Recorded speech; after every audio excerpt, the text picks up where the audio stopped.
Right, YouTube, next project to try and sort out this battery drain is to replace my FSR, or final stage resistor, or Hedgehog. The reason why they call it Hedgehog,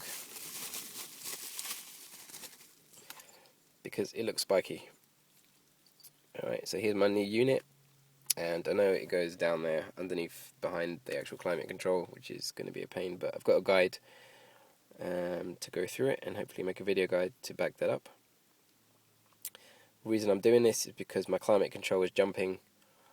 It's a little bit intermittent, and also I believe that this is causing the blowers to turn on once my car is lying idle and causing a battery drain.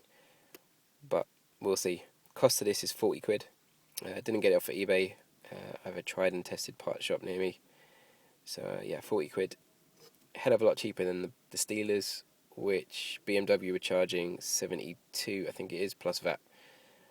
Right guys, back in the car. I've printed out this guide which is readily available on the net, but I'll probably stick a link in the description if you want it.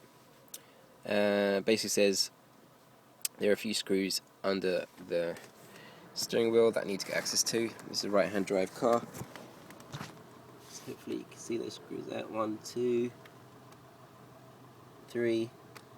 Then I know a little bit later there's a pin here that we're going to have to pop out, and this little drawer here, you got 1, 2 screws. So there's a better view, so this collapses down, you got 1, 2. Alright, so we'll start with that. Right, I'm going to struggle to film and work at the same time, but basically 1 out, 2 out, 3 out.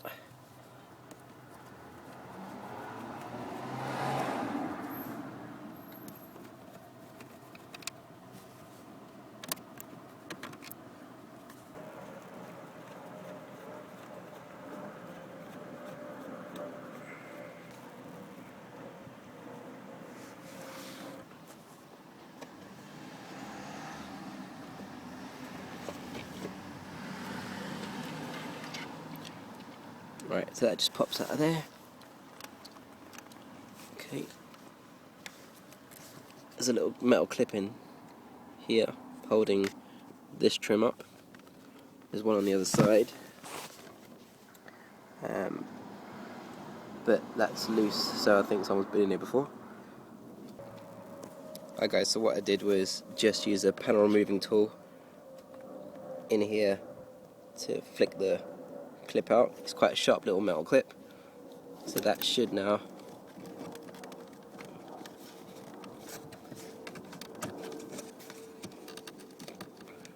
bring this whole section down right under the steering column. And now you can see the second clip here. Right. The next thing holding it on is this little pull clip here.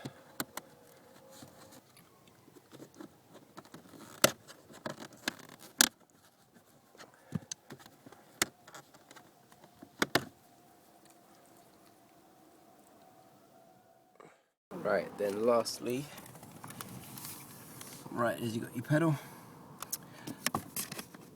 you got a panel here. Just gonna pop this off.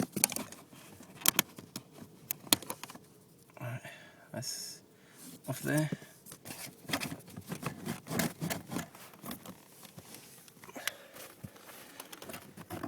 According to the guide, this whole section should come down,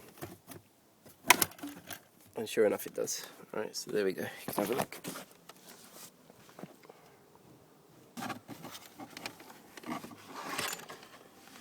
Right, a couple of connectors here. That's the OBD connector.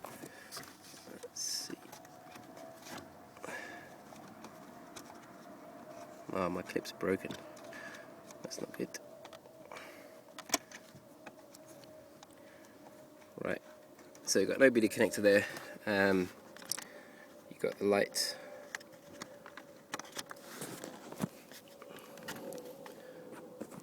It's just a little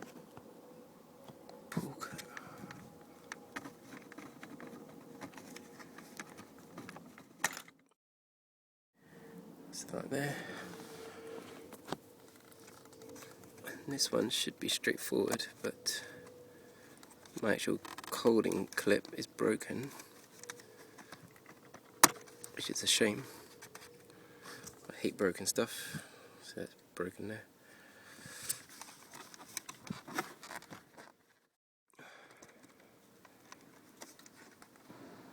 I'm just going to pause this so I don't break it. The retaining clip is broken, but once you pull it up towards the front of the car, so it just slides out towards the front of the car, you can open the actual casing from underneath where the OBD error reader would normally plug into, and then just push it out. You can literally pop it out there, and that pops out, and that removes this whole bottom section. Right, so now from the magazine I know that somewhere back there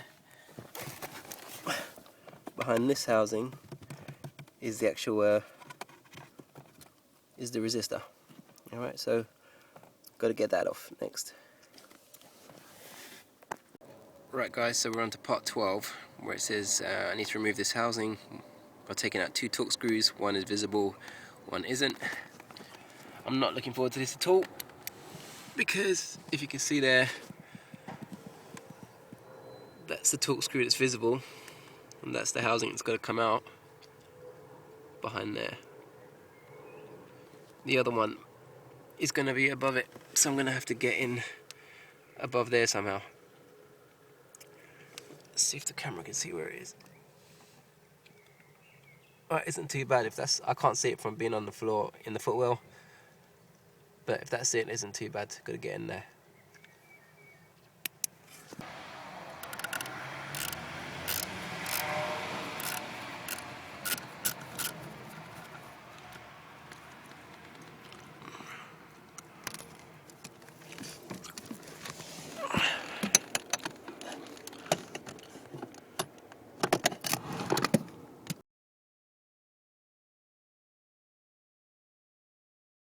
Right guys, the only way I can physically see this Torx screw, the second one, is if my legs are in the back seat, I'm lying down looking, there's your pedals, I've got my head on the door and I'm looking in this direction towards the wires, so I'm literally looking, hold on, yeah, I'm under here looking down past the steering column. And if you notice, I've used tape to hold back, what do you call it? It's basically the blower funnel. And if I can get a light on it.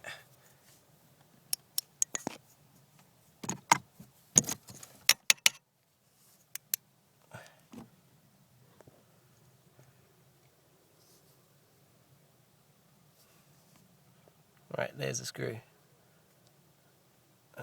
Let's get a bearing on it. Get some light in there. There you go, it's there. Alright, so that's the only way to visibly see where your screwdriver's going. And if I pull back, you're looking to put your head by the speaker at that angle, looking through. Wish me luck. Right guys, I'm kind of stuck on part 12. I've got the 2 Torx screws out, and at the moment I've lost the top one because it came off my magnetic screwdriver as I was pulling it out, so I'm going to have to find that, which is fantastic. But also, 2 screws are out and it's still stuck in position. It won't just pull out, and I don't want to break it because it's only a bit of plastic. The motor that plugs onto the bottom, which is part 13 and bit of 14, that came out pretty straightforward. That's this here. That goes on like that up there, and it's got a little retaining clip here and a little clip on this side, and that came out pretty straightforward, like pulling downwards once you press this in. But that still leaves this in place, which is proving to be an arse to get out.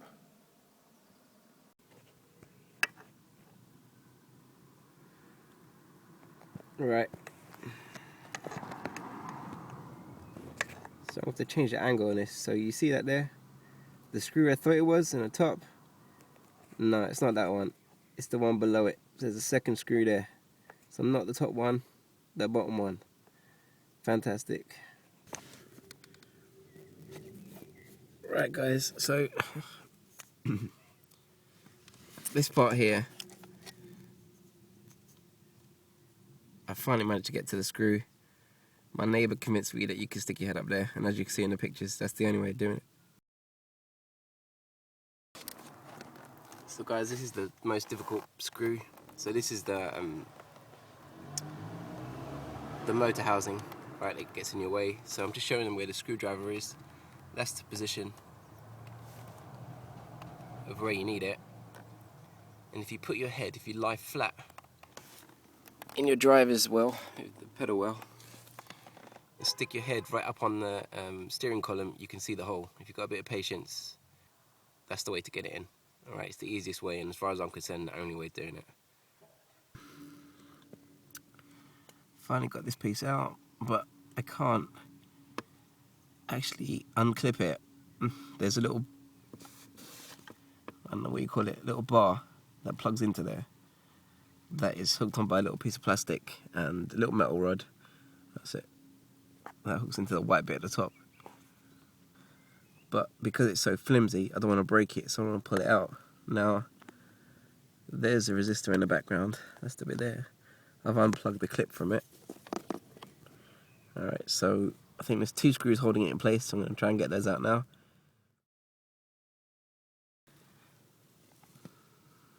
Alright guys, so 2 screws are now out, and just there on the top of the picture, if I get to focus, is the retaining clip, which is in a really stupid place because just above it is a piece of plastic, so you can't move it back easily to just pull the resistor out. So another wrestling match, here we go.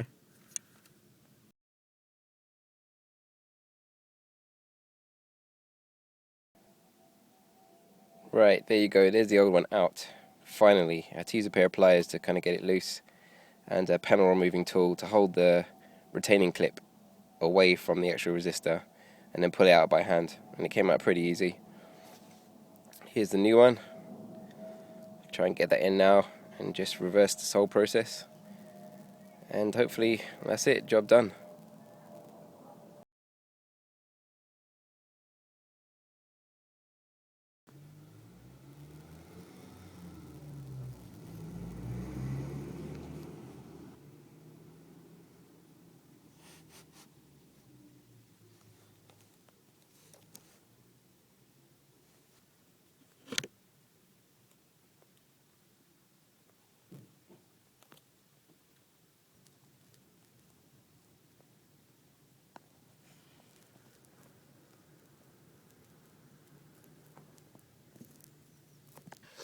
YouTube, having struggled with this for most of yesterday, my tip of the day is this should actually slot nicely into the surround for it, the plastic surround, and I could not get this new one to go in. So I don't know if you can see, we should be able to. I've had to sand all the way around the edge, which is here, because about 5mm of this slots into the little casing. Okay, especially here where the screw fittings go in. I could tell by the plastic, if I pressed really hard as I pushed it in, it was making a mark on the plastic to show me that it wasn't fitting in. So I had to sand this all down, and now I've just tried it, and for the first time it's actually gone all the way in, and the retaining clip clicked into place, which is what I wanted. I didn't want to just leave it there hanging loose. So that's great news. All right, so tip of the day: if it doesn't fit in, don't just leave it there. Don't try and push it any further, because it will get stuck and it's awkward to pull out. I had to use a piece of wire and, you know, like run it through the hole and then pull it out. Don't use a pair of pliers because you will crack it like I did there. Yeah, so sand the edge down and then it should clip into place. Right, YouTube, so there's a new cracked final stage resistor in place. You can see the retaining clip just on top of it is now locked on, and with that sanded down, the edges, it fit in there quite nicely. Alright, so there you go, it's in place. Now I'm just going to have to put it all back together. Alright, screws first. So luckily I didn't break the clip completely, so the socket's gone back into place now. One side's clipped on nice and tight, so that's good enough for me. The next thing is the motor housing to go back into position. First get the motor back on, and then the little clip for the motor. Hi guys, hope you can see this. The motor now is back in its housing, and the clip for the wire is back in its clip. Next thing is to mount the housing. There's a little catch that goes in the plastic above it, which tells you that it's in line, and then obviously you've got the screw holes. This motor was a little bit awkward, to be honest, because the motor kind of has a fixed position, so you have to rotate the little round white dial on top till you get it to line up. But it's just a case of trial and error, and eventually it does just push into place. So guys, this is the most difficult screw. So this is the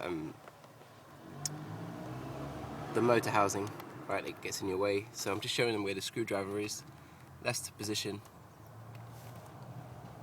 of where you need it.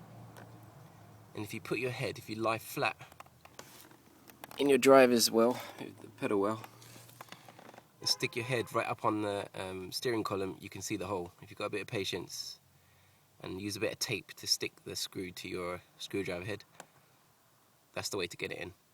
Alright, so last but not least, just got to put all the trim back in place under the dash. A few screws, the OBD reader, or the port should I say, and that should be job done. Quickly, number one, OBD socket clicks back in, just push straight back in, clicks into place, and then put the retaining clip back on. Number two, the light plug just pushes back into place. Now we're good to put this back up. So three things to go back into place once you've pushed the casing into place. You've got that big black push clip at the back. This little one here, just push it into place, pop the pin back in, or push the pin back in all the way down. And last but not least, little metal clip here to hold the housing up into place. If you just push really hard up, and the combination of pulling this down, it just hooks in. It's quite sharp, so be careful. One thing left to go, and 3 screws. Right, last 2 screws in place. 1, 2. That's back.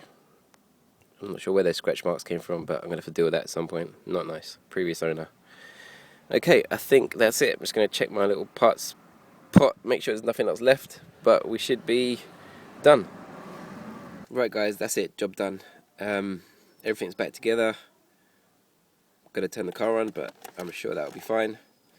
I just want to finish on the tools that you guys will benefit from. So, normal BMW Phillips screwdriver, insulation tape, a nice long, thin screwdriver to put the Torx 20 bit on, and similarly a smaller one with the Torx 20 bit on.